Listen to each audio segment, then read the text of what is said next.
Human trafficking is the second largest and fastest growing criminal industry in the world, generating approximately $32 billion per year in profits to the criminal underworld.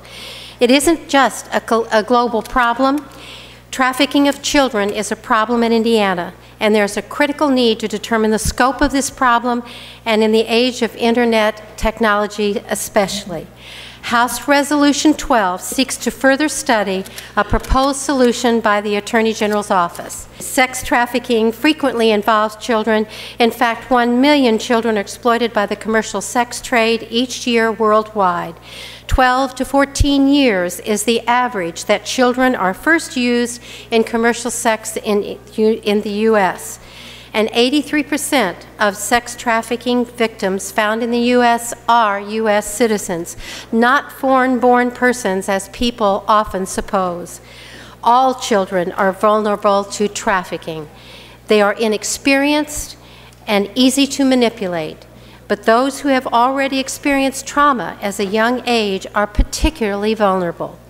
Studies have shown that trauma such as physical or sexual abuse can lead to biological changes, making that child more vulnerable to re-victimization, including victimization through trafficking. In areas where this has been trafficked, between 65 and 100% of kids positively trafficked, identified as trafficked victims, were already in the State Department of Child Services programs. Kids that run away are very vulnerable. An oft-quoted statistic indicates that a pimp will approach a runaway child within 48 hours after leaving home. It is common for children to be trafficked on the internet, and very difficult for law enforcement to find the victim or apprehend the perpetrator. Should we study this issue further this summer? I believe yes. Yesterday we checked on the most popular site, Backpage.com. It's one of the number of escort sites selling girls as escorts, and it indicates there are approximately 231 ads for escorts or persons for sale in Indiana. Multiplied by 365 days per year, that would be over 84,000 ads for sex per year in Indiana. 1 in 6 Indiana girls have been raped or sexually assaulted by the time they're of high school age. And we don't have a good number for the rate of boys, Hoosier boys, who have been raped or assaulted by that age. That said, sex trafficking does figure into those numbers.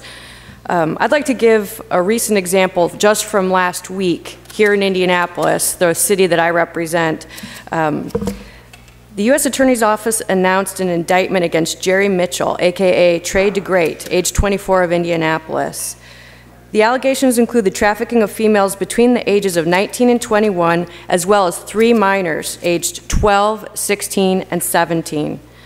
Mitchell allegedly transported the minors to facilitate their prostitution.